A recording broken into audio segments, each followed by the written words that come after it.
Η ανάπτυξη είναι ως προσωπικού στάιλ δεν αφορά μόνο την έκφραση του εαυτού, όλα μπορεί να είναι η θεραπευτική.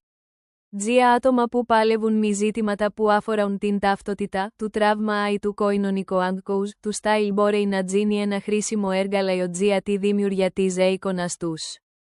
Η επιλογή του τρόπου παρουσίασης του εαυτού μπορεί να είναι ένας από τους λίγους τομείς της ζωής όπου είναι εφικτός ο πλήρης έλεγχος.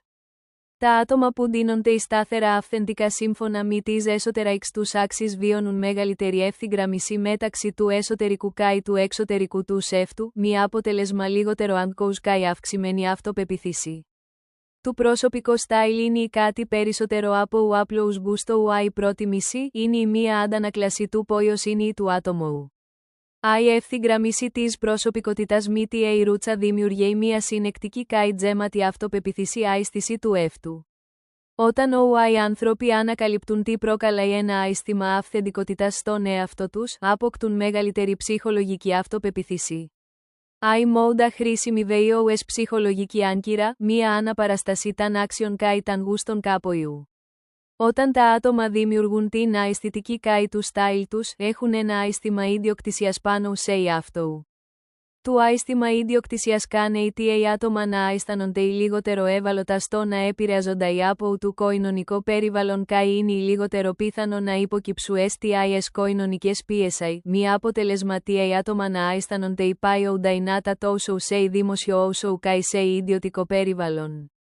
Το στάιλ προάγει την αίσθηση της αυτονομίας, επιτρέποντας στα άτομα να έχουν φωνή σε έναν υπερπληρή και υπερκριτικό κόσμο. Το προσωπικό στάιλ γίνεται μία γλώσσα διαφορετικότητας.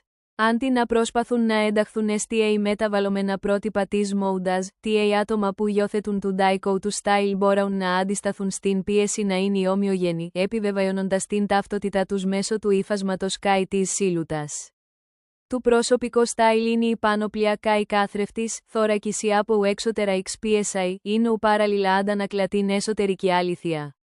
Αυτή η συνέπεια της εικόνας του εαυτού οδηγεί σε ισχυρή αυτοπεποίθηση και αίσθημα του ανήκειν, καθώς και σε αυτοπεποίθηση σε όλες τις πτυχές της ζωής.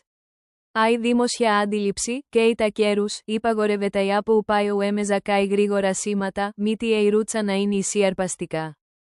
Οι άνθρωποι στις πόλεις και στην εργασία κάνουν συνεχώς υπαδεσαιτζία τους άλλους με βάση του στάιλ, υπαδεσαιτζία την ικανότητα, την υγιεινή, την εξουσία, ακόμη και την ευπρέπεια. Η εξάρτηση από τη μόδα τζία επιβεβαίωση μπορεί να οδηγήσει σε χαμηλή αυτοεκτίμηση όταν δεν λαμβάνεται η επιβεβαίωση.